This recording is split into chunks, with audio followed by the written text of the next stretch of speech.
Welcome to Pick 6. I'm Ryan Medeiros. Excited to share that I'll be in with you for the rest of the high school football season, but I also want to thank the legends that came before me and all the guidance they passed on. So without further ado, let's get into the highlights from Week 3.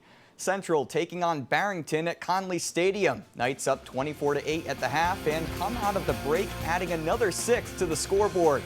Tristan Davis rolls out and has an open lane for the score, but the Eagles respond. Griffin Ingram hits Henry Stockwell. How about the yards after the catch on this one? He takes it all the way back, but Central's early lead was too much to overcome. Knights win 37-21. In Pawtucket, Cranston West taking on St. Ray's after the rain delayed their game that was scheduled for yesterday. First quarter, Tashad Brown tosses up a beautiful pass to Jaden Fortes, who makes the catch, shrugs off the defender, and runs in for the score. Saints taking a 14-0 lead early, but the Falcons respond. Jonathan Rowe rolls to his right and finds Chuck Cornell in the back of the end zone. That ties the game at 14. In the end, Saints win a close one, 32-27.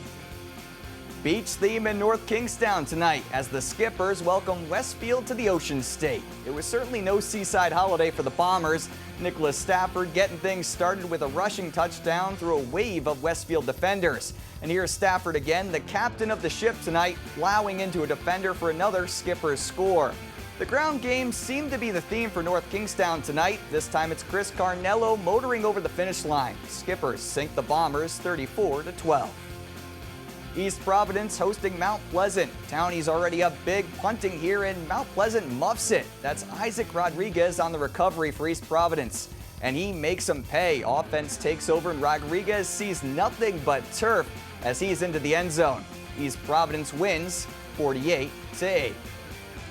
Orange Skies as West Warwick hosts Lincoln. Orange Sky at night, Wizards delight. They led 12-0 in the third after a big run from Nick Andrewcho. He finishes the drive with a touchdown. Then after a Lincoln fumble, West Warwick is back in the red zone. Nathan Corona getting things buzzing as Luke Gallo hauls in the one-handed catch and dives in for the score. West Warwick wins 34-0. Woonsocket playing host to South Kingstown in a Division II matchup. And it didn't take long for the home team to get on the board. First play from scrimmage, Ariel Medina takes the handoff and breaks away. That's 81 yards untouched for the score as Woonsocket gets the home fans pumped up with a quick lead. Any better way to get things started there?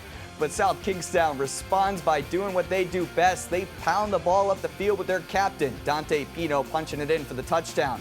South Kingstown wins 44-26. A nice moon hanging over Warwick Vets Middle as Burrillville and Pilgrim meet in the D1-D3 clash. Broncos lead 20-0 in the third quarter and aren't slowing down. Joseph Marcocchio rolls right and dives past the pylon for another score. Burrillville wins this one on the land side, 34-0.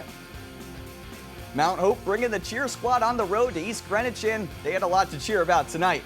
Robert Annis barreling up the middle, and he turns on the Jets. A tug on the jersey won't be enough to stop this big fella. That's a long rushing touchdown for Annis and the Huskies, and he wasn't finished. Here comes another rush up the middle, and he's in for another score. Big night for Mount Hope. Huskies take down the Avengers 28-13. And in Cumberland, Clippers welcoming another Mass team across the border. Clippers lead going to the half, but Reading strikes first in the second. Ryan Pulpy jumps in to get the Rockets on the board, but Cumberland made Little Rhodey proud in this one, coming back to beat Reading 14-13.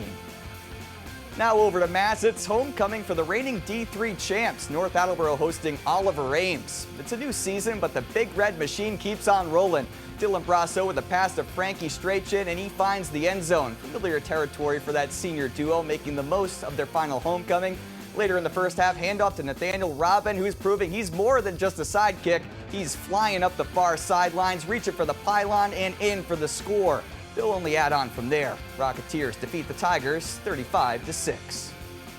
And over in Seekonk, the Warriors marching band out on the field for the halftime show, and perhaps the opposing Blue Knights taking some inspiration, marching their way down the field. Here's Tucker Carline breaking free, taking off, and finding pay dirt. Sandwich narrowing its deficit, but Seekonk striking right back. Nick Boglafiglia rolling out and heaving it up to Austin Mata. He jukes the defender here and is off to the races. Here he is sliding Ronaldo style into the end zone. This isn't football, but we'll let it slide. Seacon holds on from there, beating Sandwich 20-12.